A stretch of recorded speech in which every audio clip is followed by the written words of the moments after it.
joining us from. We're glad that you're joining us today. This is Parenting Resources and Initiatives, and we are glad you're here. We know that Saturday is a busy time for most people, and having you join us, we do not take it for granted. Welcome to our webinar. Today, Saturday, September 18, and the title is The College Roadmap. So we have two professionals who do this. This is their job, but they are also passionate about it. I'm going to go ahead and, I'm going to introduce them at a later point, but I just wanted us to quickly run through the agenda. Once I introduce them, they will have their presentations, and then we're going to have opportunity to ask questions or contribute. Of course, in the course of the presentations, the chat room is open. Feel free to put your comments and your questions there, and we'll take it from there. So who are we? Who is Parenting Resources and Initiatives? We're a faith-based, non-denominational organization committed to helping parents fulfill their God-given role of raising well-rounded children. Our vision is to enable thriving families with excellent parent-child communication, and also facilitate a conducive environment where a child's potentials are maximized. We believe that having excellent parent-child communication is crucial to anything in a family. Of course, it is in any relationship, but it's even more important considering that the family is the bedrock of the society. And our mission is to provide, support, encouragement, as well as resources, for parents to help to raise their children and raise children that will be spiritually, physically, mentally, and emotionally sound. In doing this, we do seminars. We have, like prior to the pandemic, we would have in-person meetings and all of that. But of course, the pandemic has driven all of us online, which is also good because that's why we're able to have someone like Amy and Jordan. If it wasn't for the virtual summit, there's no way we would be able to have them all the way from Massachusetts, except if we wanted to fly them down here. So we are glad you could join us. And I'm going to go ahead and introduce both of them. Of course, my name is Bola Odetokun. I'm the founder of PRI. I'm not going to go ahead and read all of that. I'm going to introduce Jordan. Jordan Popula is in his second year as an assistant director of undergraduate admission at Babson College, after graduating summa cum laude from Boston College with a BA in Econs and Sociology. At Babson, Jordan reviews domestic applications from Connecticut and international applications from India. He's committed to guiding students of all backgrounds through the college admission process and creating the best possible community at Babson. Amy Yusana is an associate director of financial aid at Babson College, who believes that educating families about the financial aid process is imperative to a successful education. She began her journey in higher education in 2002 in undergraduate admissions in a small school and was recruited to financial aid. This move spoke to her as a first-generation college student whose family struggled through the financial aid process. So while getting accepted to college is a challenge, too many families are struggling on how to pay for it. She has worked tirelessly in financial aid for the last 18 years at institutions such as Boston University Medical Campus, MIT, Berklee College of Music, and Babson College to assist families in making their college dreams a reality. So when I said that they are passionate about what they do, you can understand, because for Amy, who is a first-generation college student, she probably didn't have all the support she needed. So now she's in a place where she knows how, like they say, when he who wears the shoe knows where it pinches. She knows what she went through. She knows what her family went through, and she's well positioned to help families so that they don't have to go through it all alone, and it doesn't have to be that difficult for them. So please welcome Jordan and Amy to our webinar today. We're glad to have you. I'm going to turn it over to Jordan. He's going to go first. Over to you, Jordan, and I'm going to stop sharing so you can share. Thank you. Awesome. Thank you guys so much. I'm thrilled to be here. Again, my name is Jordan. I'm just going to pull up a little PowerPoint that I have here so that we can talk a little bit about the college admission and application process. And as I talk today, I'm going to try and hit on the major points of the college application process. I think the first thing I'd like to ask everybody to do is just take a deep breath and recognize that everything is going to be okay. The college application process is something that can evoke a lot of really strong feelings, a lot of confusion, a lot of anxiety, a lot of worry, a lot of concern. And I'm here to assure everybody that, first of all, there are folks here to help you, like myself, like my colleagues in my office, like Amy in the financial aid office, who want to help you navigate this process. And second of all, everybody does end up in a place that works for them. And I like to assure people of that from the very beginning. Maybe it isn't the number one dream school that is at the top of you or your children's list, but everybody will end up somewhere at a place that works for them. And I like to start by assuring folks of that. I'm going to walk us through kind of the main points of the college admissions process. I'm going to start by talking about Babson, of course, because it's what I know the best, but I'm going to use it as kind of a framework to talk about the portions of the college admissions process that apply to every school. For those of you who aren't familiar with Babson College, we're a business school located a couple miles outside of the city of Boston. So we are a school where all 2,400 undergraduate students are folks who are studying business. So if you have kids who are interested in studying business, there's no better place than Babson, particularly if they're interested in entrepreneurship or starting their own business. They have dreams of starting their own business. Maybe they already have started their own business and they want to take it to the next level. That's really what Babson's specialty is here in the college admissions landscape. So again, I'm going to walk us through what it looks like to apply to Babson College within, to kind of use that as a framework to talk about what is included in the college application process for everybody. So the parts of the application, and these will apply just about anywhere that you apply to college, will include the application form. Most commonly, that is through an application known as the Common App. Common application. It's a way to centralize all of your college applications so that you only have to fill it out once. It sends all of the information to all of the schools so that you don't have to spend, hours upon hours filling out your name, your kid's name, everything like that over and over and over again. The most important part of the application will always be the high school transcript. What classes did your students choose to take in high school, and how did they choose, and how did they perform in those classes? We'll ask for mid-year grades. So of course, when you submit your application, it's kind of a little bit of the ways through your senior year. So as you go through your senior year, we'll ask for first quarter grades and mid-year grades as well, just to keep us updated on how your students are doing in their senior year. And those kind of ED1, EA, RD, I'm going to talk about those a little bit later in terms of what those refer to. You will need recommendation letters, most often from a teacher, from a counselor at your school. You will have a personal statement, otherwise known as the Common Application Essay. There is a Babson supplemental essay, and then there might also be standardized test scores or interviews or engagement opportunities as well. And I'm going to kind of walk through what each of these look like. So as far as the academic side of things, when it comes to the high school transcript, I always say that the high school transcript is the most important part of the college application process. Just about any college that you talk with will tell you that the high school transcript is the most important part of the college application process. What we're looking for is that we're looking that your students are taking rigorous coursework. We know that that is different at every single school. So some schools offer accelerated classes, some schools offer honors, some schools offer APs, some offer the IB program. Whatever it is, we like to see that your students are choosing to challenge themselves.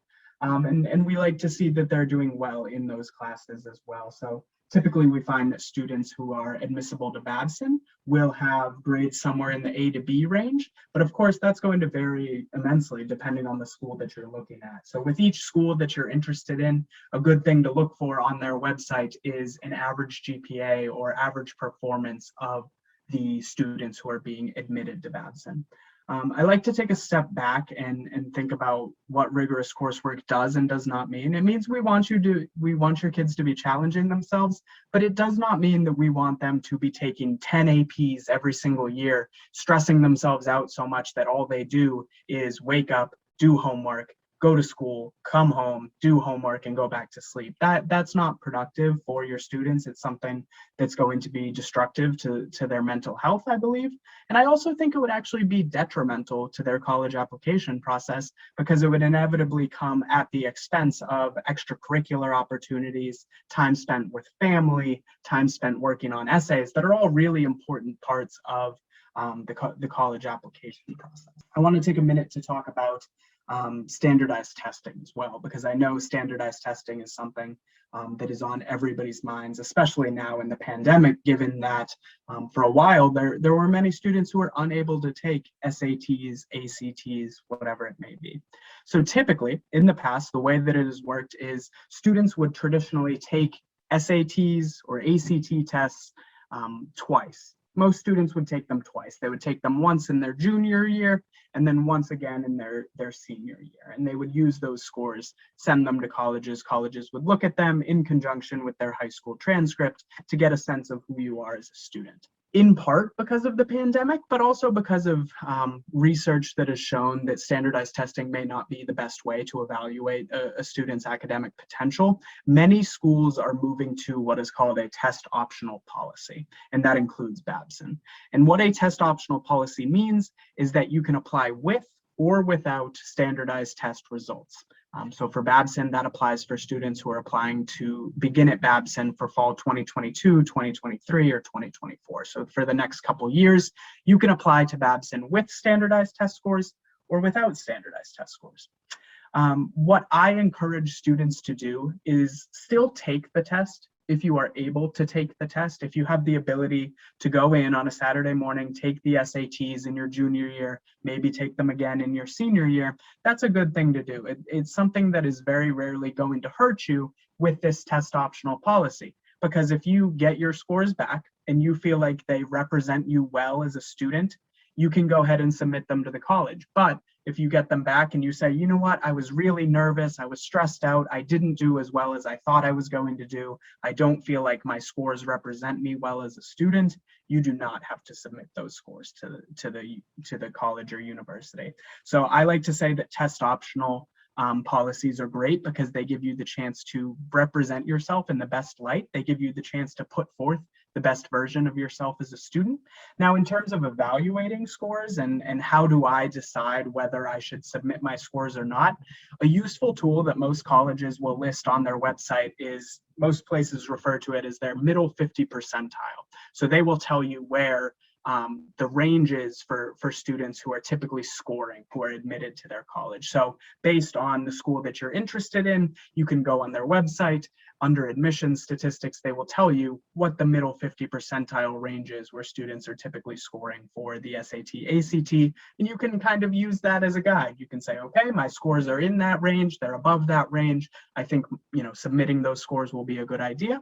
Or you can say, you know what, my scores don't necessarily represent me in the best light compared to that range. I think I'm not going to submit those and let my high school transcript speak for itself. An important part of the college application process is also what I like to call, this is the beginning of the voice portion of the application process. So obviously the high school transcript, the SATs, that's kind of data-based. It's what did you do? How did you do? What are your scores? What are the grades that you got?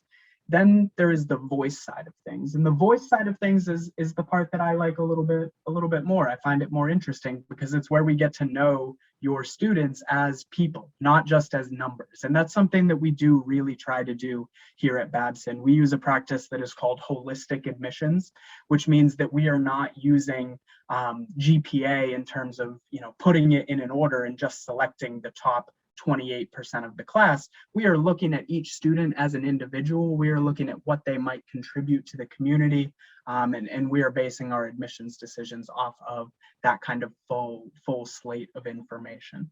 So part of the voice portion of the essay, part of what makes your student who they are their extracurricular activities. So a lot of folks sometimes say, oh, I'm not involved in any clubs. I don't play sports, so I don't have any extracurricular opportunities. I encourage people to think about extracurricular activities as anything that you do outside of the classroom. So for some people, that does mean clubs. It does mean sports, baseball, basketball, soccer, whatever it may be. For some people, it means part-time work. For some people, it means, hey, I have to spend 5 hours a day babysitting my brother and sister when I get home because my parents are both working. For some people, it might mean family commitments. For some people, it might mean volunteer opportunities in the local community. Really, what we're looking for with the extracurricular activities section is we want to know what makes you who you are. What do you spend your time doing when you're not in the classroom? Important parts to kind of include would include any examples of leadership opportunities. So if you have been elected the leader of a club, if you have been a leader of a service opportunity, if you have given any sort of leadership role at work, something like that, that would definitely be something to take into account. And then also you should make your tenure clear. So how long have you been doing the activities that you've been doing? Because I'm interested in, if you have been playing the same sport since you were 5 years old, that's something that tells me that it's pretty important to you. And I want to know how long you've been doing it, how much time you're committing to these activities as well. You can submit these as a resume. I personally do not have any preference in terms of how we find out about what your extracurricular opportunities are. The Common Application gives you a chance to list up to 10 extracurricular opportunities. We find that that is more than enough for most students, but if you do have a professional resume that you want to attach as well, I'm happy to look at those as well. Then there is the topic of the personal essay, the college essays. So for the Common App essay, also known as the personal essay, there's 7 prompts to choose from, and I'm not going to read them all off. But really what I like to say is that with the 7 prompts, they're all general enough that you can write about just about anything you want from your life, any impactful experience that you have had, any impactful story that you kind of remember from growing up, and that is going to be something that is worth writing about. The advice that I give students when it comes to the Common Application essay is that, you know, folks tend to get very nervous about picking a topic. I don't know what to write about. I don't have something special to say. I don't have anything that I can write an essay about. And I encourage students to think about it this way. It does not have to be a landmark piece of American literature. It doesn't have to be the story of a time that you saved 3 kids from a burning building. Most people don't have a story like that. We completely understand that. That's perfectly okay. The goal is to write an essay that only you could write. If you do that, you're probably doing pretty well. And a good test that I like to use, a little mental test that I like to use, is think about it like this. If you were to print out your student's college essay, and you were to print out, say, 20 other essays of students who they'll be graduating with, if you could print out their essay, take all the names off of it so you don't know whose is whose, if you put them on the desk, and I walked by and knocked them onto the floor, if one of your students' friends could pick up their essay, read it, and know without a doubt that that is their essay, it's probably a really good essay. If they pick it up and they read it and they say, well, you know, I know he likes soccer, I know he likes business, but I don't really know. I couldn't say if that's exactly his essay. It's probably something that you want to try and workshop a little bit more, put a little bit more personality into it.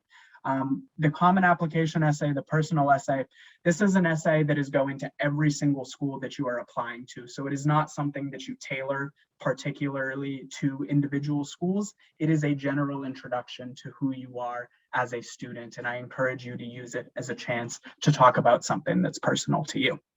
Now, the Babson supplement, in our case, but in general, supplemental essays are essays where you do have the chance to answer a question specifically for a college or university. So if you were applying to Babson College, you would submit the Common Application essay, which you're sending to every school that you're applying to, and then you would submit the Babson supplement. And the prompts that we have for the Babson supplement is, your moment has arrived, share with us the experiences that have led you to Babson College. That is also a very, very open-ended prompt. You could write about just about anything. We give you the chance to write about it in an essay of up to 500 words or in a 1-minute video. So if your student is somebody who feels more comfortable expressing themselves on video, that's something that we love to see as well. But we don't have a preference between one of those two. As you think about supplemental essays in general, and this is the advice that I give for students applying to Babson, but I think it's pretty good advice for students who are applying anywhere. As you think about supplemental essays, the job that you should be doing is shrinking the distance between who you are as a student and what the school is. So sometimes I read an essay that is very long, very detailed, and it talks entirely about Babson. It talks entirely about, oh, I'm very excited for this class. I'm very excited for this teacher. I want to get involved in this organization. And those essays are good because I know that you've done your research. I know what you hope to get involved in when you come to Babson. But if you spend the entire time talking about Babson, you're not spending time talking about yourself. What I'm looking for is how you as a student are going to fit into the community here at Babson. What are you going to add to the community?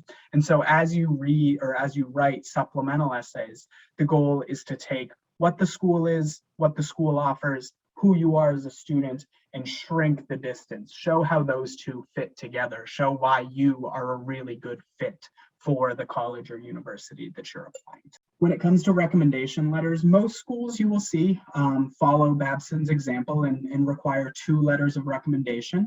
One will be from a teacher and one will be from a school counselor. In terms of advice for how you are going to choose which teacher you want to write your letter of recommendation, some people immediately jump to, oh, well, I will choose the teacher who gave me an A, because that must mean that they like me the most and they're going to write the best letter of recommendation. That can sometimes be true, but it isn't always the case. Sometimes it's the teacher who gave you a B, but saw you work really, really hard to bring your grade up from a C to a B. And so they know who you are as a student, what your work ethic is, how hard you're able to work and put in the time and effort necessary in order to bring your grade up. And so I would encourage you to think pretty hard about which teachers know you the best as a person, if that makes sense, beyond just which teachers gave me the best grades. The school counselor, there isn't a lot of choice in terms of the person who will write your letter of recommendation as a school counselor. But if your school offers you the chance to have a meeting with your school counselor, get to know them, you want to do that because, again, these are folks that will be speaking on your behalf, and you want to make sure that they know as much about you as a person, not just as a student, but as a person as possible. Supplemental recommendations. So we do welcome additional letters of recommendation beyond those 2 that we require, and most schools do. The advice that I give is that if you are submitting supplemental letters of recommendation, you want to make sure that they are adding something new to your application. So if you submit a supplemental letter of recommendation from a coach or from a work supervisor or from a volunteer coordinator who has seen you working in a different way, maybe working in a leadership role, seen you as part of a team, contributing to a team setting, something like that, that can be a really effective supplemental letter of recommendation. If you start submitting 5, 6, 7 letters of recommendation from all of your neighbors that all say the same thing. Oh, he's such a nice kid. He's so nice. He's so sweet. He always waves at me. If all of them say the same thing, you're not adding new information. And so there's probably other ways that you could contribute to your application instead of waiting for those letters of recommendation. And then what is the admission committee looking to get out of these letters? As I've said this whole time, we're looking to get to know you as a person. We're not just looking for the teacher to write a letter and tell us, well, he got an A in my class. We know that you got an A in their class. We have your high school transcript. We're looking for how did you perform in that class as a person? Were you somebody who was always raising your hand to get involved, answer questions, help other students? Were you somebody who was coming after class to ask questions, whatever it may be? We're looking for a little bit more qualitative sense of who you are as a person and who you are as a student. And recommendations are a part of the piece of the puzzle there. Then there are the opportunities for interviews or other engagement opportunities. So here at Babson, we do offer interviews, but they're not required. I would say that that's similar at many other schools, but again, you want to make sure that you're doing your research, you're figuring out what the requirements are at each school that you're applying to. So even though interviews are not required, should you still interview? So Babson, there's a lot of detailed information on screen right now. Babson offers a couple different ways to interview. My advice that I give to students is if you have the chance to interview, you should do it. Interviews very rarely will work against you, especially here at Babson, because what we're doing is we're not looking to give you a quiz on Babson. We're not asking you trick questions. We're not trying to get you to say something that you don't want to say. What we're trying to do is we're trying to, again, get to know you a little bit as a person. Maybe I can get you to talk about your math class that you got a B+ in, and you can explain why it was such an impactful experience. You can explain to me why you're interested in Babson College, what has drawn you to business, things like that. And so again, it's a chance to put a face to a name. It's a chance for us to get to know you as a person. And then as far as other engagement opportunities, information sessions, we offer virtual campus visit webinar series, preview days, which are like open houses. Some schools, Babson included, consider what is called demonstrated interest in the application process. And so as we review your application, we're taking into account whether or not you have interviewed with us, came to visit campus, attended one of our virtual webinar series, because we feel like it is a demonstration of you kind of taking an interest in Babson College. We want to make sure that we are admitting students who are excited to be here at Babson. And one of the ways that you can demonstrate that you're excited to be here at Babson is attend some of our virtual events, come to campus if you're in the area, sign up for a virtual interview, whatever it may be. And again, you want to take advantage of those opportunities. Also because it's just a great chance to figure out which school is the right fit for you. Simply by spending time on campus at a college or university, even if you aren't doing a formal program, you're able to understand what the vibe or what the feel of the college or university is like. And I think that will always help you. As far as application plans and deadlines, so we offer the full slate of application plans at Babson. So I'll run through each of them. I'll start with the early decision. So early decision 1. Early decision is a binding commitment. And what that means is if you apply to Babson early decision and we admit you, you are coming to Babson College, which is fantastic. It's something that can put your mind at ease a little bit earlier in the process. But there is that binding commitment where if you get in, you will be attending Babson College. Early action, again, is something that happens a little bit earlier in the year. So the deadline is November 1st, but it doesn't have that binding commitment. So if you get into Babson at early action, you do not have to attend. Of course, we hope that you do attend, but you do not have to. You have the opportunity to compare your offers from different schools when it comes to financial aid, merit scholarships, whatever it may be. With the January 2nd deadline, we do have early decision 2, which is kind of like a second chance at early decision is the best way to say it. And that is the same binding component. So if you apply to Babson early decision 2 and you get in, you will be attending Babson College, but with a slightly later time frame. And then we have regular decision, and regular decision is where we do the bulk of our admissions work. So you submit your application by January 2nd. We turn around with a decision for you in mid-March or so. And that's the most common application plan as well. Financial aid, I don't want to go too deep into because I know that Amy will talk a lot about it, but our financial aid deadlines are often after the actual admission application deadlines. And I will also breeze through this slide because I know Amy has a lot to say on financial aid, but Babson itself is a smart investment. We were the #1 private business college for salary potential as ranked by PayScale. Our average starting salary for the class of 2020 was just around $63,000. We are committed to meeting 100% of demonstrated financial need. So whatever the gap is between the cost of attending Babson and what your family can contribute, we're going to meet that 100%.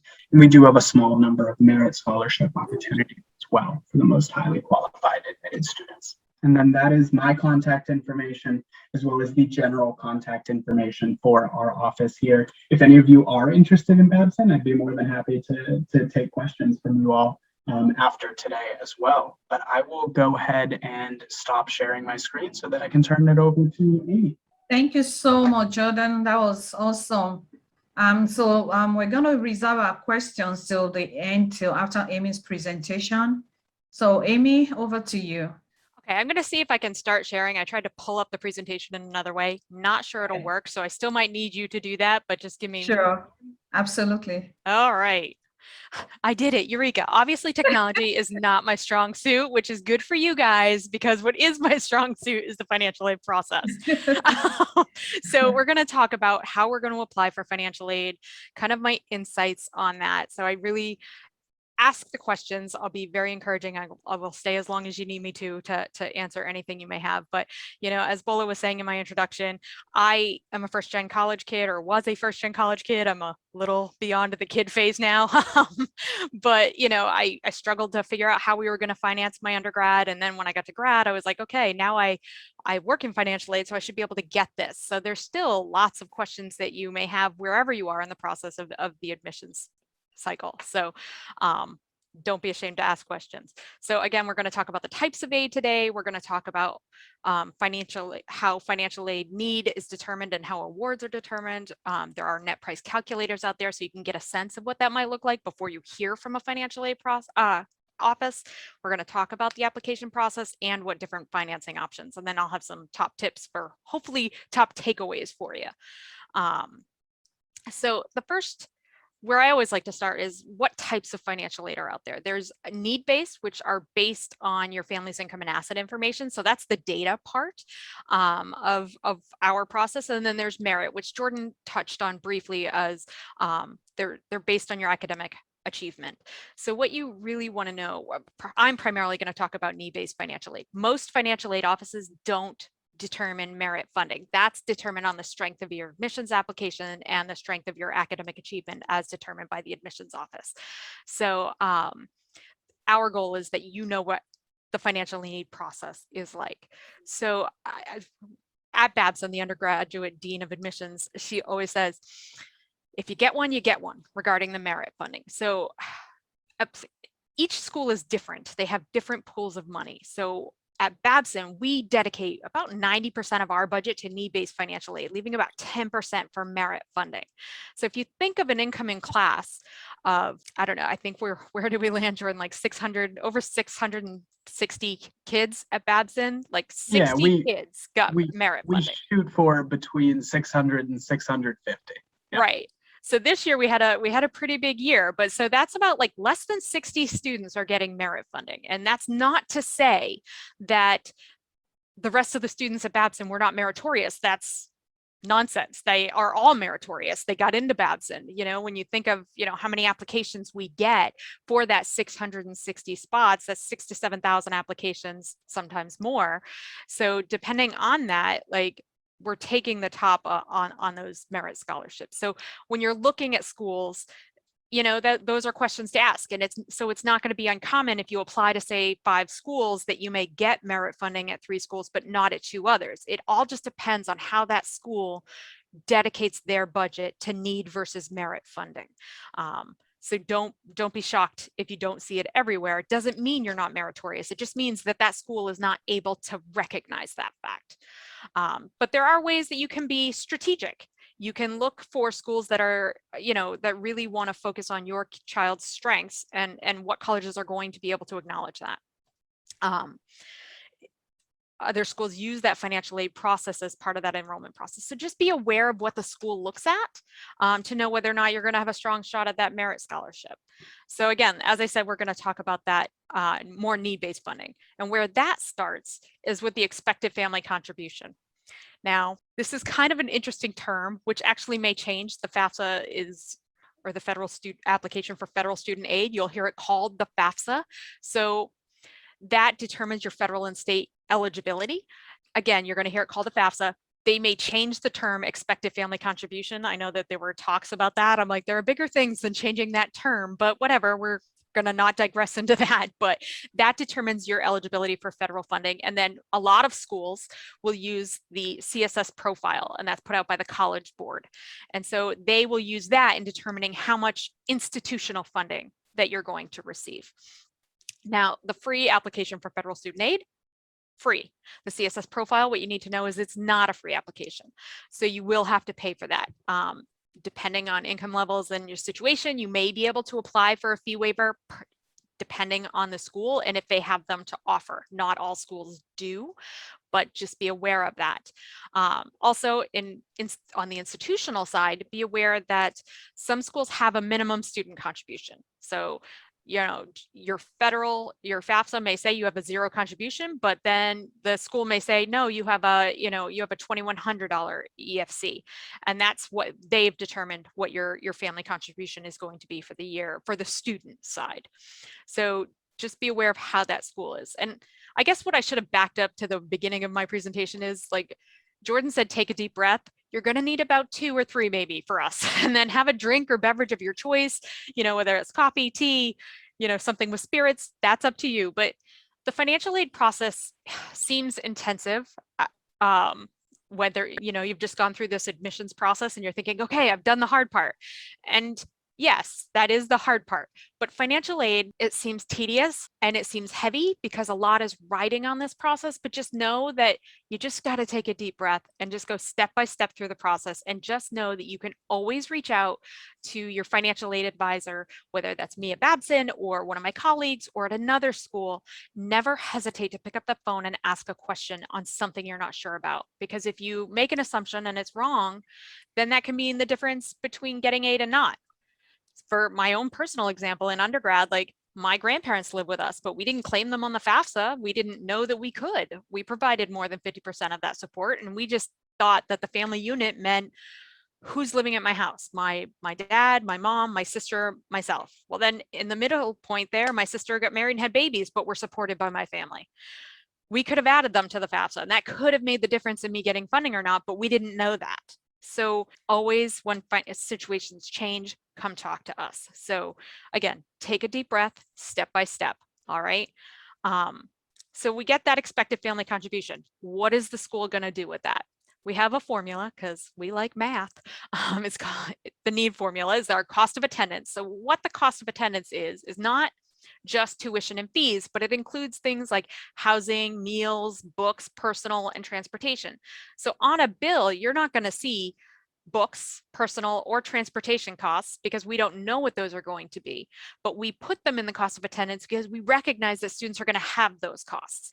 So we take that cost of attendance, we subtract the family contribution, and that gets us to need. So then once we have your need, what do we do with that? So we look at what you're eligible for, those federal and state grants, like the Pell grants or supplemental education opportunity grants. In Massachusetts, we have the Mass State grant. Not all states have their own grant system. Federal or state student loans. Massachusetts doesn't have their own state loans, but we do participate in the federal loan program. Then work study. Do you qualify for work study? Most students at Babson do. And work study, when you're looking about that on an award, you're never, and then you look at your bill and you're like, where's my work study? You're never going to see that federal work study on a bill, because that is your eligibility to let you know that if you got a job on campus that requires you to get to be federal work study eligible, you can take that job. But that job is going to pay you like any other job. Like if you went to Target and got a job at Target, and I only mentioned Target because I have to go there later, but so that was on the forefront of my mind. But if you got any job and they paid you, a paycheck at the end of the week, that's exactly how federal work study is going to work for a job on campus. And then last but certainly not least, are college grants. Like, what can we offer you in the ways of, those merit or need-based grants? You may see loans, stepping back to that loan piece, as part of what schools may call a self-help component of your award. And so a lot of schools will make the assumption that you're going to take some of your eligible student loans and that work component. That's considered a self-help expectation, that you're going to contribute to your education while you're enrolled. So that goes into how we fund the rest of your grant eligibility. Doesn't mean you have to work, doesn't mean you have to take those loans, but a school most likely will not make up that difference with their funding.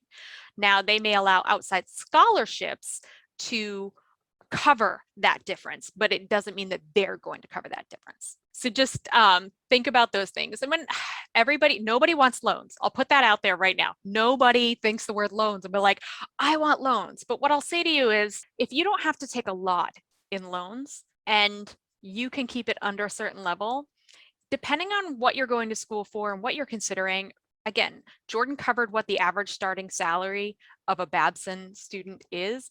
And these federal loans, you have 10 years to repay them back. So if you say borrowed $60,000 and you look at the cost of attendance over 4 years for most private colleges, that's nearly 300,000. So if you borrowed that percentage of it, you're going to make more than enough with your salary over a 10-year period to cover that loan. So I don't want you to be anti-loan. If you need them, take them. If you don't need them, even better, don't take them. So you're going to hear, it's going to sound like I'm talking on two different sides, and I am. Each family's decision is different. And I'm not ever going to be able to say, you should take this, or no, you shouldn't. I'm just going to say what makes sense for your family. Now, I have students, Babson students are definitely loan averse, and they never want to take the loans. And I've seen students in my office and really upset if they have to take a $3,000 loan and end up with, say, $12,000 at the end of 4 years. Now, if they lived like a student 1 year with an average starting salary of $63,000, they could pay that off in a year. So there's many ways to work those loans at the end. So don't get caught up in that. And specifically when you're applying, this should not be on the forefront of your mind right this second.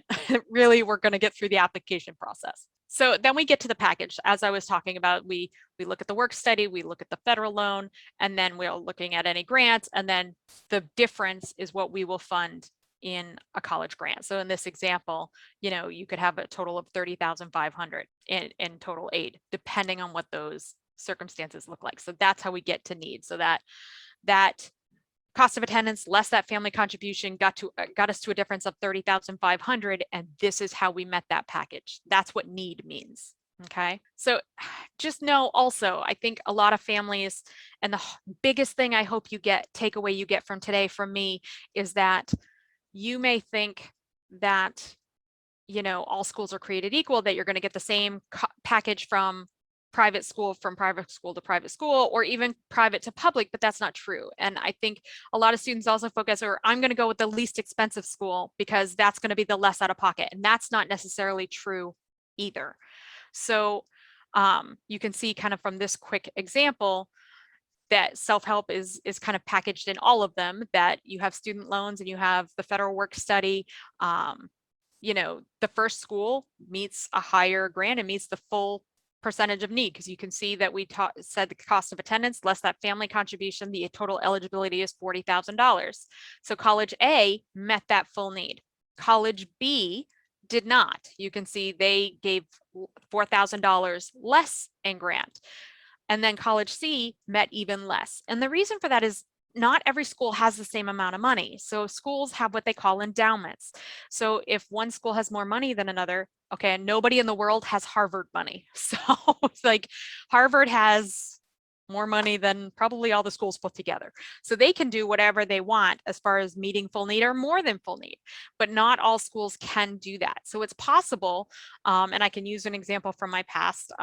One of the colleges I used to work for is a world-renowned music institution, but they don't have an endowment. They're a young college. They used to just be a school of music. They didn't reach college level until like the 70s, the late 70s. So that may seem like a long time ago, but in the land of endowments, investments, that's not a really long time to build something up that's sustainable to give aid to students. So there was no need-based funding at Berkeley. It was all either merit or loans. So they would be more like College C, or look worse than College C, and what you would have to meet as a gap. So it's really important not to make a decision on, these colleges that, okay, they all have the same cost of attendance, I'm going to get the same package, so it's fine. It's not all created equal that way. So you really have to be aware of what that school is offering and apply where you want, and then compare the offers before making a final decision on that.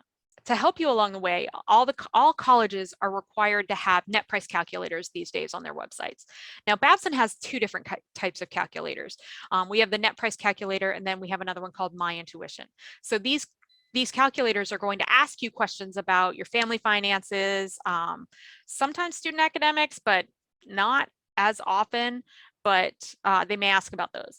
And then you're going to get your personal net price on what you can expect to pay at that college. Now, the caveat that I will say to these net price calculators, it's only as good as the information you put in it.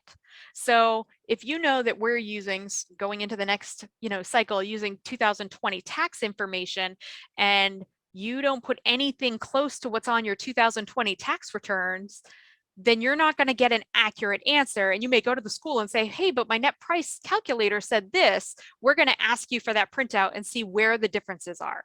So it's not meant to do the full needs analysis. It's not meant to account for like businesses that are having huge losses. It's not a perfect calculator. It's really just meant to give you that estimate of what it could look like. So you can't hold firm on that, but just have an idea that'll give you a good decision. So why we like the calculators is because if you're thinking about the admissions process, back to the admissions process that Jordan was speaking about, he talked about early decision versus early action versus regular decision. Now, early decision, as he mentioned, is binding. You will not likely have your financial aid award by the time you have to commit to which school you're looking at. Now at Babson, when they released their early decision, as long as we have enough to at least give you an estimate, you would have an estimated financial aid offer from Babson, but that's not always a guarantee. That being said, also, it's binding. So whatever our offer is, you've already said you're coming to Babson, regardless of whatever that offer is. So you may want to think about that when you're deciding, do you apply for early decision or early action, if financial aid plays a significant decision in your decision for where you're going to attend. These are pretty easy to use. So just keep that in mind, but you're going to have to is this the one? All right. So, okay. So we were talking about, here we are. So the other calculator that Babson uses is called My Intuition. What I like about this calculator, and not all colleges will have this calculator. We saw someone locally in Massachusetts actually developed this, and we saw it and we were like, yeah, we want on board with this as well. So this is designed to give us a range. So we can put in, it's going to ask your citizenship status, it's going to ask, what your current living situation is, and then it's going to ask you, what your family's total income before taxes. So it's going to ask you some of that financial information. Does your family own their own home? It's going to ask you the value and the mortgage. And you're probably wondering, why is it going to ask me that? So a big difference between the profile and the FAFSA is it asks for different assets that the FAFSA does not ask for, like home equity. So that's considered an asset when you're looking at institutional funding. It's going to ask if you have a business, and business equity is not necessarily accounted for on the FAFSA because after a certain cutoff, the FAFSA doesn't ask about it. So it asks for a higher level of detail than what the FAFSA does. So it's going to ask about the home equity. Then it's going to ask about information about savings and checking accounts, to put that information in there, and about retirement plans. And it's not that retirement plans are used in the calculation, but it helps us determine the financial strength of a family. So where the admissions process gets to be a little more holistic, financial aid is really about the numbers. It has to be about the numbers. Now we can have a little more holistic approach kind of on the back end when we know what's happening more with a family, and I'll get into that briefly closer to the end. But for the initial applying process, we really are about the numbers. So we're going to want to know, because if your family has, a lower income and has nothing in retirement, we're going to be concerned about, like, this family may need higher protections because they may need to save for retirement, because what's going to happen to them once they get to that point. But anyway, that's why we ask. It's not really in the calculation. So then we're going to ask about investments, and then how many siblings, and if they're going to be enrolled in college. Now, right here it says undergraduate institution. So here's what you need to be aware of. For FAFSA, they will look at a sibling, whether they're an undergrad or graduate, but the profile does not. The profile only accounts for undergraduate siblings when you're enrolled, when you're looking at institutional money, because graduate students are considered federally independent and institutionally independent by the time they're at that point. Now, some schools may have some allowances. So at Babson, if a grad student is enrolled in a program that has a required parent contribution. Very, very few of those. The only ones I know of, and only because I worked at those institutions, our medical programs and dental programs require parent contributions. So those are pretty much the only ones that I'm aware of that require that parent information. So then we do allow them in the calculation. And then at the end, what you're going to see on this slide is you see a low, a best, and a high. What I like about this is even if your information is estimated that you've used, it gives you a range that you could be looking at from low to high. So the best one is kind of this mid-range. You can see that we've still accounted for, we've gotten your family contribution, the expected student self-help expectation, and with the loans and the work study, and then the need-based scholarship. So it kind of breaks it down what you could be looking at. So then you can see best case scenario, worst case scenario, and what the average could look like. So if your award from the school should land within this range. And what, in my experience for families who have done this and submitted this to me after the fact, is that our awards have fallen within the range. Because again, it's only as good as the information you're going to put into that. So beyond that, the actual process of getting into it is the FAFSA we mentioned. That deadline is October 1st. So you want to get, or it's available October 1st. As you saw, what you really want to know at each school that you're applying to is what are their deadlines. So as Jordan posted, ours is November 15th for early action, early decision, and then it's February 1st for everybody else. So you want to have that in by the deadline, because some schools, if you don't have your application in, that could be the difference between getting aid and not, as far as for institutional funding. Now, we don't tend to cut students off at that point. As long as you've done at least one FAFSA or the CSS profile, we'll still collect all of that information, but other schools are stricter. So what I would advise you to do, set up a spreadsheet, set up something that you can look at and say, okay, the deadline for this school for admissions application is this, for financial aid application, it's this. What do I need to do by that date? And get that stuff in. Now, both the parent, to get to the FAFSA, you have to electronically sign it. Gone are really the days where they do paper applications. So what you'll need to do is get an FSA, Federal Student Aid ID. So you would go to this website for Federal Student Aid to get and apply for that ID. It takes a couple of days. They'll email you your electronic signature. And so when you log into the FAFSA, you're going to use that to sign your FAFSA. So again, it takes a couple of days, but that's going to be your electronic signature, not just for the FAFSA and when you renew your FAFSA, but if you're taking loans or your parents are considering a Parent Plus loan, then those are your signatures for all of those processes as well. I have them to get into, I have the same FSA ID to get into all the federal systems for all federal aid that I have to process on the back end too. So I too had to go through that process. The FAFSA, what's nice about the FAFSA now is that they offer the IRS Data Retrieval tool. So that will actually transfer your 2020 tax return information directly into your FAFSA. Now, a lot of families get this confused and they think, okay, well, I did the IRS Data Retrieval tool. That means I don't need to submit my tax returns to the school. Not true. We're still going to request that to look at our institutional funding, but it is secure, it is accurate. No one's going to hack you through the FAFSA and getting your financial information. So they are highly secure systems. So the other application that we mentioned is that CSS Profile. So the two situations that are going to differ from the federal, the business information, that home equity, but also the FAFSA only asks about your custodial parent. And they may change the terminology about this. They'll say household A or household B, but really it's who, if your parents are divorced and separated, then the FAFSA only collects your custodial parent information. And that's all that's required for eligibility for federal funding. But for institutional funding, we look at the family unit as a whole. So we look at custodial parent and non-custodial parent. So we treat them the same way. We go through the process the same way.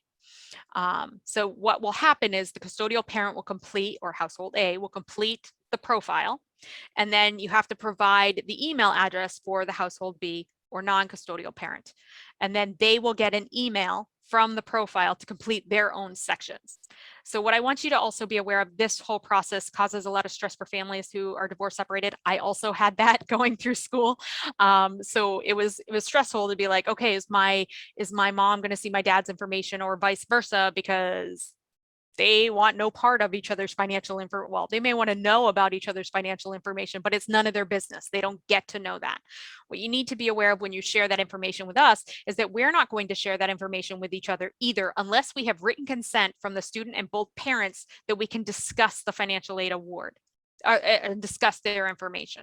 So even when you get a family contribution, when you get the determination and you want to know, well, how much is for household A and how much is for household B, I won't be able to have that discussion with you unless I have written authorization, because then families could try to backtrack that and say, well, dad has more money than mom, so dad should pay more. We're not ever going to tell you that that's what has to happen.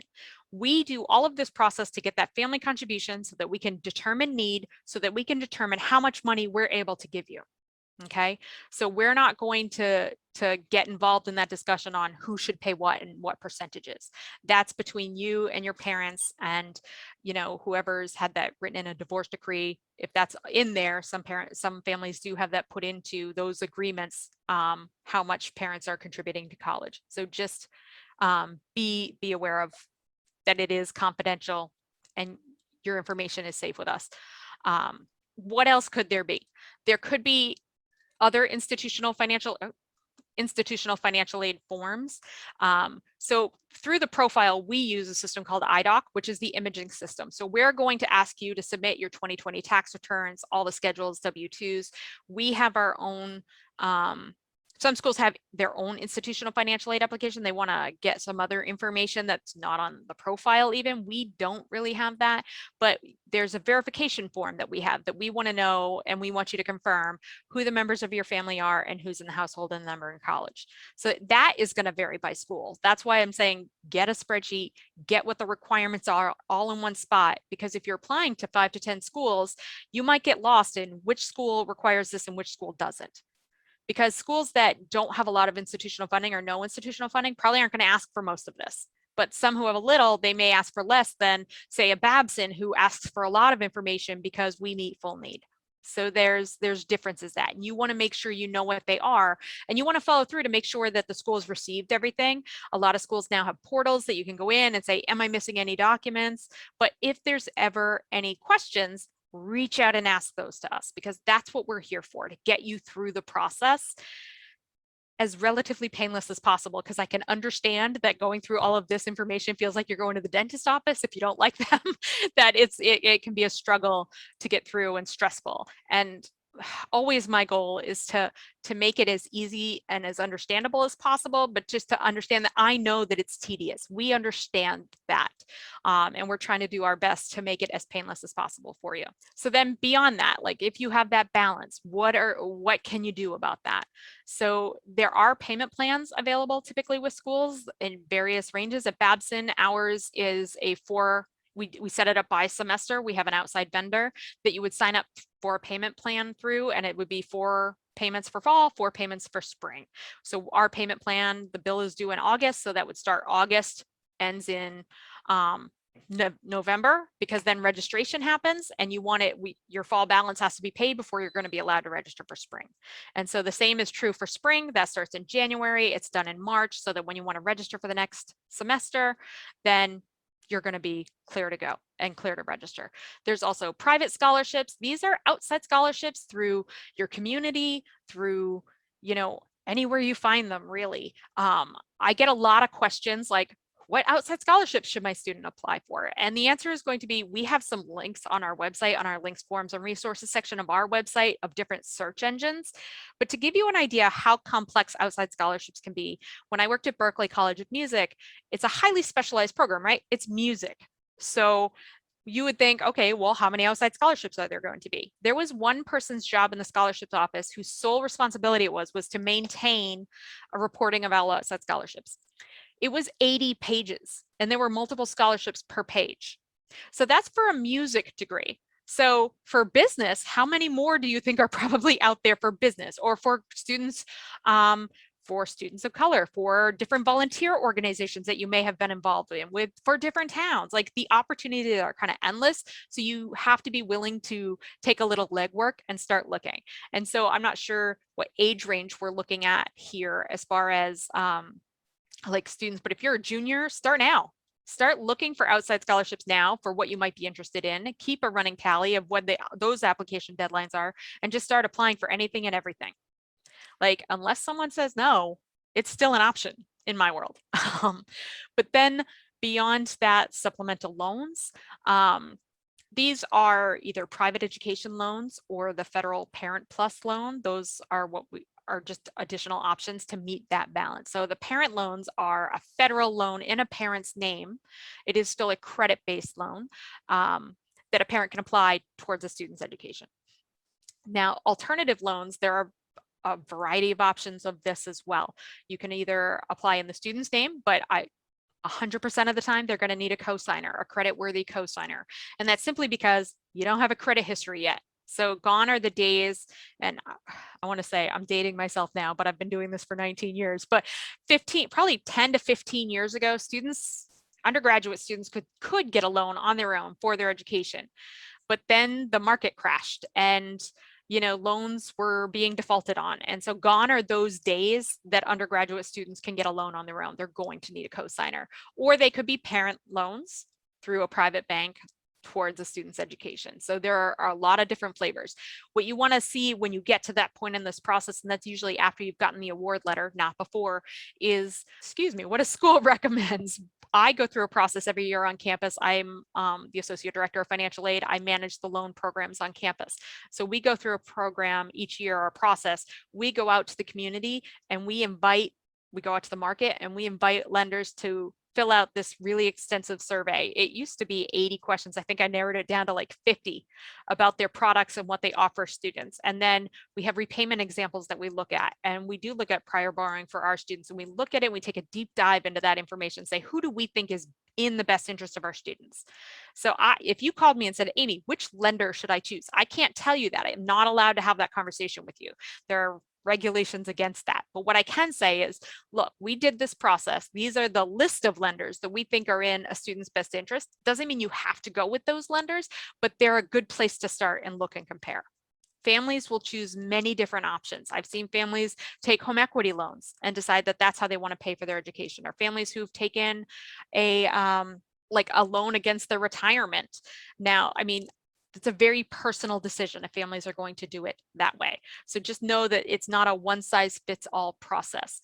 And that being said, if there are circumstances in the application process that you don't feel are adequately expressed, maybe a parent lost a job, like we've seen a number of that, or parents owned a business that during COVID has suffered. Like that's what we're seeing a lot of in the last year or two, is that families who have struggling businesses because of what the economy is doing, because people can't go out and utilize their services, we're hearing about that. So if you have circumstances that have changed because, you're going to have 2021, and if 2021 income is lower than 2020, but we look at prior year because those are the regulations, then there might be something we can do.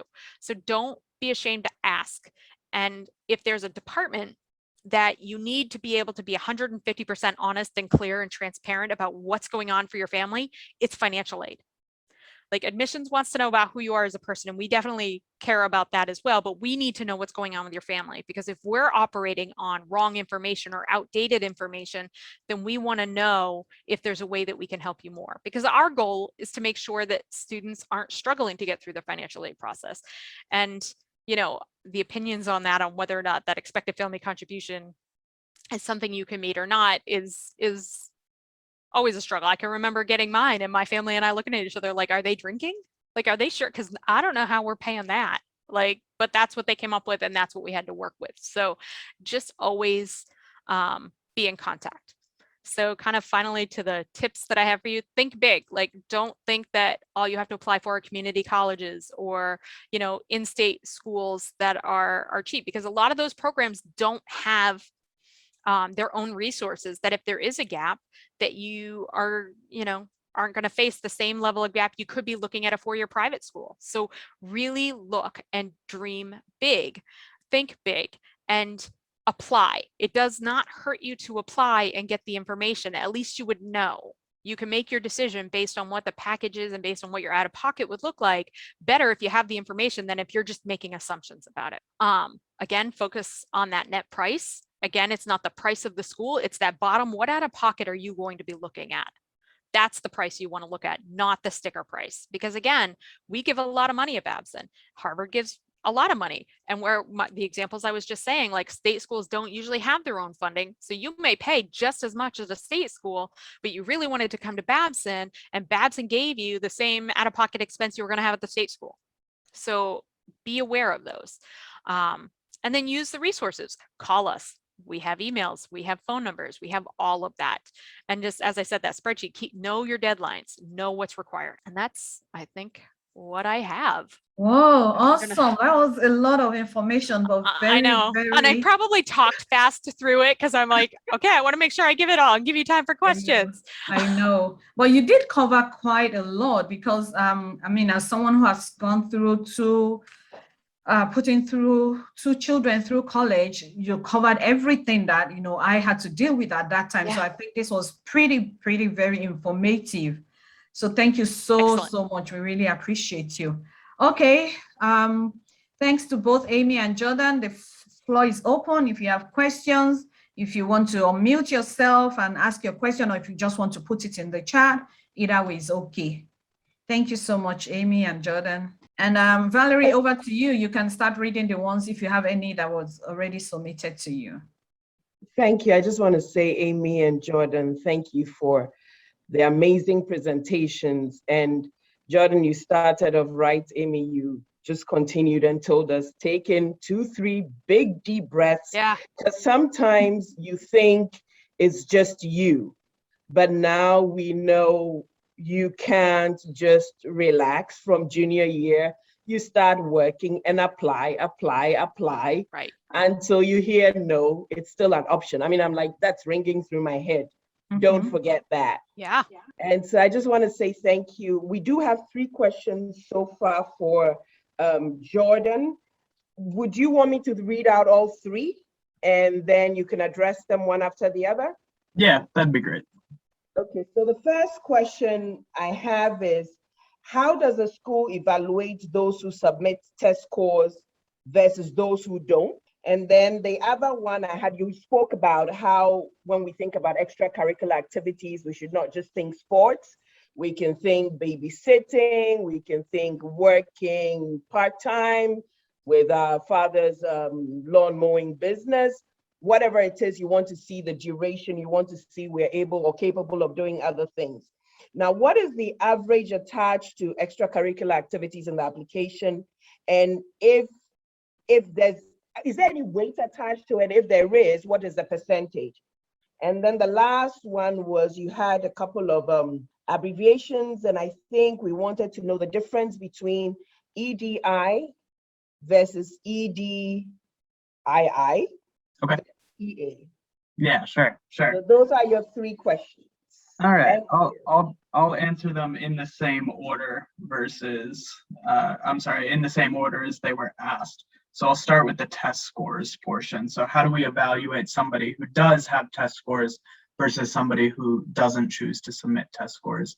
The way that we handle it here at Babson, and every school does things differently. I can't speak specifically to every single school and the conversations that they have.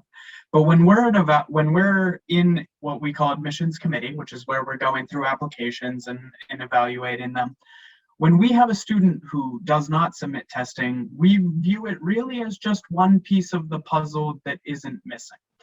That is missing. We don't try to make any assumptions about, well, this student didn't submit testing, so their scores must be lower. We don't try to read in or do any of that guesswork. If the information is there and you've chosen to submit it, great, we'll take a look at it. If it isn't submitted, that's perfectly fine too. We might focus a little bit more on your high school transcript because that's, you know, the main piece that we have now to speak about your academics. But we don't try to replace the test scores with something else, if that makes sense. And that kind of leads me into the second question as far as a weighting of extracurriculars versus interviews versus recommendation letters. We really try not to think about it in that way. We don't go through and evaluate students and say, okay, 20% is based on the high school transcript, 10% is based on the test scores, 10% is based on extracurriculars. We don't do that in our mind. Really what we do is we look at the entire picture. Because it might be different for every single student. Some students, their real strength is the academics, and so they put a lot of time and a lot of effort into the academic side of things. Some students have good academics but spend a lot of time on their extracurriculars, and so for me to understand what that student is going to contribute to the community, I have to take into consideration that they have obviously spent much more time on their extracurriculars than somebody else might have. So it isn't as though we say, okay, let me look at the extracurriculars, let me assign a particular weight to that, and then just pump out some sort of final score for an applicant. We don't do that. We're looking at students individually as in the context that they're coming to us from. And so it makes it tough for us to say, well, 10% of the decision is based on this versus 20% based on this. And then to recap the abbreviations that I used. So EDI or ED1 is early decision 1. So that is the first binding opportunity that we have here at Babson. Early decision means that you can only apply to one school early decision. If you get in, you are going to that school. Congratulations, you're in, and everything is kind of signed, sealed, and delivered. That is also true for early decision 2 or EDII. ED2 is early decision, but it happens at a later point of the year. So instead of submitting your application at November 1st and hearing back in mid-December, you will submit your application by January 2nd and hear back in mid-February for early decision 2, but it retains that binding commitment where if you get in, you are coming to Babson. And then early action and regular decision are 9 non-binding opportunities. So you can apply early action by the November 1st deadline, or you can apply regular decision by the January 2nd deadline. And if you are admitted at either of those rounds, that is not a binding commitment. So if you are admitted through early action or through regular decision, you have the opportunity to consider various options between different schools, if that makes sense. There's no binding commitment. So if I can follow up real quick. Yeah. So it does depend on when you submit the application, right? Yes. So if you know that you don't want to commit, don't submit by a certain date. And I want to assume that those dates are clear on your website, right? Yes, they are. They are. So early decision 1 and early action have a deadline of November 1st. Early decision 2 and regular decision have a deadline of January 2nd. So whenever your whenever best fits your timeline as an applicant, maybe you've been working really hard all summer and you have your stuff ready to go and you want to submit it. That's good by us. Go ahead and submit it by November 1st. Maybe you need a little bit more time. You want to wait until regular decision and submit a little bit later. That's also perfectly fine by us. So the important thing would be to mark, do you want to be early action versus early decision? Because those carry the same deadline, but one's binding, one's not. Yes. So to drive that kind of point, like it's not just a date, it's you want to make sure that the decision you want to do by the date you want to do is, do you want to have a binding commitment or do you want to have a non-binding commitment? Yep. So Sorry, I didn't mean to jump in there. I just want to make sure the date versus the type of what you were doing was clear. And that's good, Amy, that you pointed that out. So for somebody who is doing early action versus early decision, but is submitting for the same date, so is there a way to check that on your application and say, hey, this is early action, Yes. So when you submit your application, you will specifically choose which round you would like to be considered at. Okay. It is not only based on the date that you submit. So let's say that on October 15th, you go in and submit your application. You can choose, I would like to be considered for early decision, or I would like to be considered for early action. And you get to make that choice, and we listen to what you would like, and we review you as part of that round. Yep. Thank you. Yeah. And I think to maybe add, Jordan, to your point, it's not my question, but I'm a talker, obviously. But, when people were asking about the ratings and the percentages that you assign, like Jordan's key word through his presentation was holistic. They look at the whole candidate. They want to see what you're going to bring to the Babson community, because I think the admissions and Babson community recognizes it's not just all about the grades. They want to see, what are you going to contribute to the community, to the greater Babson community? Absolutely. Yep. I think sometimes there's a misconception in college admissions that we're looking for only the students with the best grades, the best test scores. We want students who are going to perform well academically, students who are going to be able to handle the rigor of the Babson academics. But our goal is to create the best community. as a whole. And that means that we need folks from different backgrounds. We need folks who are interested in different things. We need folks who have different priorities, quite frankly. And so that's where we kind of take everything into consideration. If we just used one formula where we said, well, you need this, you need this, you need this, we'd only get one type of student, and that type of student would be great. But in order to have a really robust community, we need many different types of students. Absolutely. Thank you. I have a question for Amy. Sure. In the grand scheme of things, would you say public schools are cheaper than private schools? What would you say? It all depends. So it's not an apples to oranges comparison that you can make, because again, a school like Babson meets 100% full need, but if that public school does not, and they only do federal funding only, and your out-of-pocket costs could be higher at the public school. It all depends on what level of funding that school has, and it's impossible for me to know, about other public schools and what level of financing they have, which is why I'm telling you not to limit telling students not to limit themselves to only applying to public schools, because that top price sticker is like that example where I said had college A, college B, college C, the same cost of attendance. You can even tell, even comparing the private schools, you may not get the same level of grant at each one of those schools because of what their funding levels are and what they're able to offer students. So it's not that easy to say that you should only apply for public schools versus private schools. It's just a big misnomer. I've seen students who got more money out of a private school and the cost was going to be slightly cheaper or the same. So they could very easily, because your federal expected family contribution is the same whether you go to community college, public school, private school, it doesn't matter. Your family contribution is your family contribution. The difference is the need. So that cost of attendance minus that family contribution is need. And then from that need, it's what does that college have for resources? We're very lucky at Babson that we are able to meet need, but not all schools have that same endowment. Utilize the Berkeley example. They have the same cost structure as Babson, very similar. And when you subtract that, it doesn't matter. They don't have enough need-based funding to be able to offer students anything.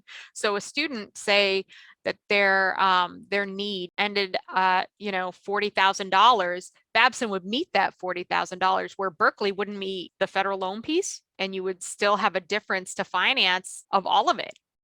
So, it's really impossible for me to say you should only look at public schools. That's not the case. You should really apply for what I would encourage students to do is, what are your interests? What schools are going to offer you what you want to do for the rest of your life. And I know that that's an incredibly hard decision to make at 18, to know this is what I want to do for my life, because I felt like I didn't know myself until I was in my later 20s. So, but we're constantly learning and evolving. But what is going to deliver what you want to get out of it?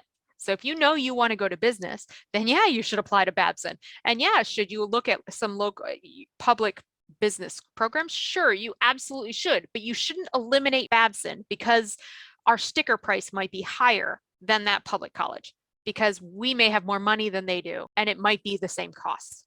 So that's why I'm saying, think big, dream big, apply to the schools you want to go to that you think you're a good fit for. And it's not just what is their starting salary afterwards. And I think Jordan can back me up on that. Is Babson going to be a good fit? Because we look at that holistically as well. Like, does Babson make sense for you? Is what we offer, is the curriculum we offer, is the campus life that we offer, is that gonna be a good fit for you as a person, as a human being? Because if you come here, our curriculum isn't gonna matter if you're miserable, because you're not going to embrace the curriculum. You're gonna just be miserable.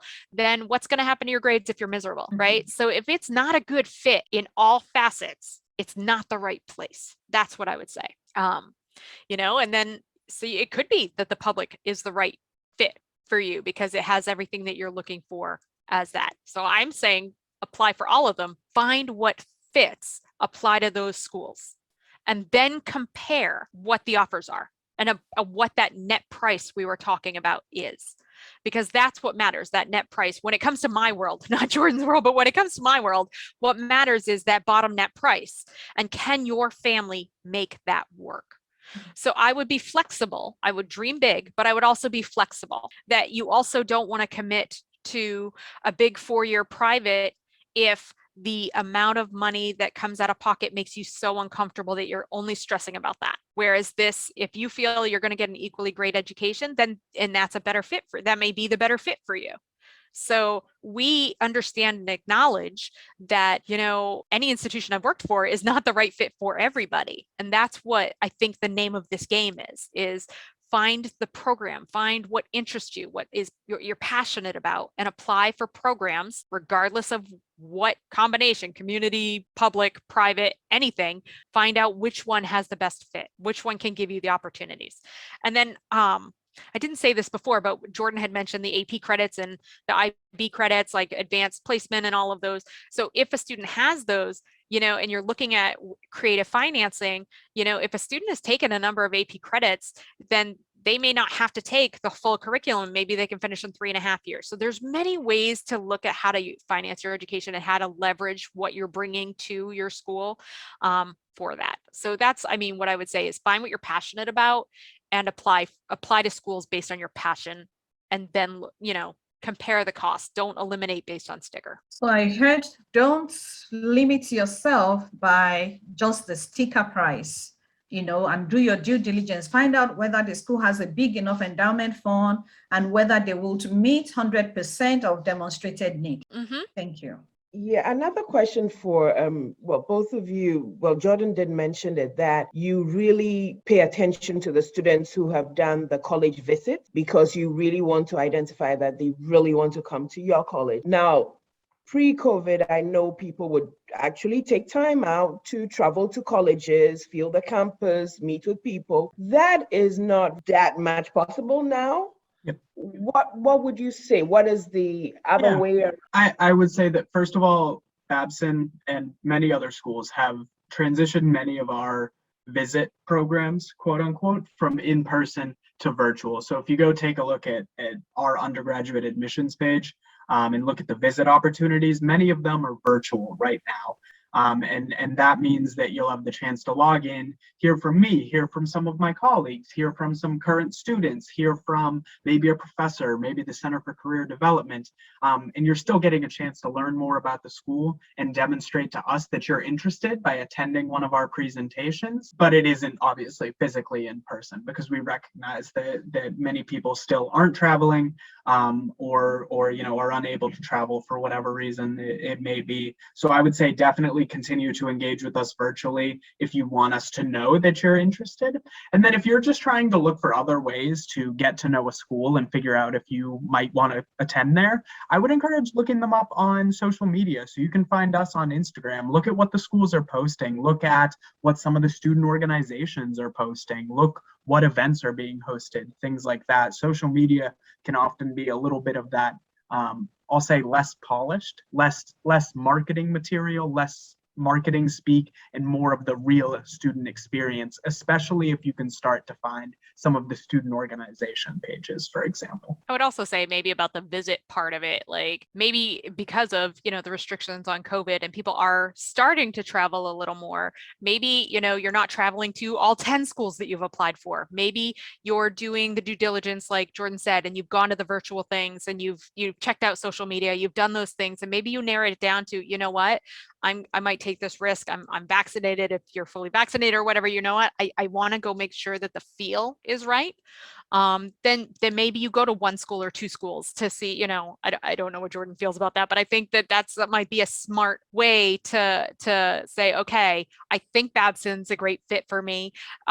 Let me just go check it out. Because even if, like, I know when we were all kind of working remotely consistently, like I know families still showed up and drove through campus so that they could get a feel of what campus was like. So, you know, maybe that's an option for you, for you. Maybe it isn't, but maybe, you know, if you're going to do that, maybe you do that for a smaller handful of schools so that your risk is less. This is a question from Clive. What is on offer for international students? Sure. So as far as for international students at Babson, just under a third of our student population at Babson are international students. So that's something that we celebrate. That's something that we're really excited about here at Babson. As far as financial aid for international students at Babson, All of the merit scholarships, virtually all of them, there are a few small exceptions, are available to international students. As Amy said, there are, a very limited number of merit scholarships at Babson. There is one need-based aid program for international students at Babson, and that is our Global Scholars Program. And you can find more information about that. I'll grab a link off our website, or maybe Amy might want to chime in. Yeah, I would just say about the Global Scholars, like, that is the only option for international students for need-based financial aid. So there's only, I'm not sure how many, I think it's like 10 to 15, is it? 10 to 15 students who are accepted per year for the Global Scholars Program. Beyond that, we do not have funding for international students. So that would be the only program. But that is also something to look at when you're comparing schools too, because there are some schools who have larger endowments who can offer more assistance to international students. So, wow, it's been an awesome presentation. Thank you very much, Amy and Jordan. I know that we have, sometimes people are quiet because they're trying to digest everything. Even though I've put children through higher education or college education myself, there's still some of those things that are kind of like new to me, the test optional stuff that came up during the pandemic and all of that. And like, I know somebody asked me, so how do you know which school, is really test optional or not? And do you know for real that they're not just selling it, that they're actually doing? And both of you have been able to clarify that for us. So I really want to thank you so much. Thank you for your time with us today. Thank you for the awesome information. And then I know we have the links in the chat.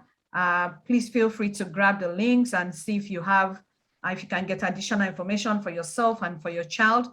And I want to repeat something that I think Amy said that, and I think I've said that to some people on this line, that, don't limit yourself, apply, until you get a no, it's still an option. And I always, and I think I said this to Amy when we had that private conversation, that I always tell parents, don't limit your child to public schools, because for the same price, eventually your child might be able to go to a private school with smaller class sizes, with more attention on them than the big schools where they don't give you the 100% demonstrated need and all of that. So please, parents, don't limit your child. Don't look at the sticker price and say, oh, this school is 72, this one is 48. I can tell you from a personal experience, both of my kids have done, private and all of that. And at a particular point in time, there was my daughter went to a private school for college. The sticker price was 70 something. We ended up paying just about 20 something. We had a mix of grants and need-based and merit-based and everything. And it came cheaper than the local school that she would have gone to. So again, this is to anybody out there wondering, please don't limit your child. Do not limit your child. Let them throw everything out there. Apply. You never know. You might find a school that covers 100% demonstrated aid. You might find a school that has a lot of institutional grants with less restrictions, and then you might be able to make a go for it. Again, thank you so very much. We appreciate you, Amy and Jordan. Thank you for spending your afternoon with us. And follow us on Instagram for updates, please. You can follow us on Instagram and at Parenting Initiatives. Follow us, and you can go on Facebook, on Instagram, on Twitter, and then you can also find our recordings on YouTube. You can also text to join us to get updates via email or via text messages. Thank you so very much, everybody. We are glad you spent your afternoon with us. Enjoy the rest of your evening and the rest of your weekend, and please stay safe. Thank you.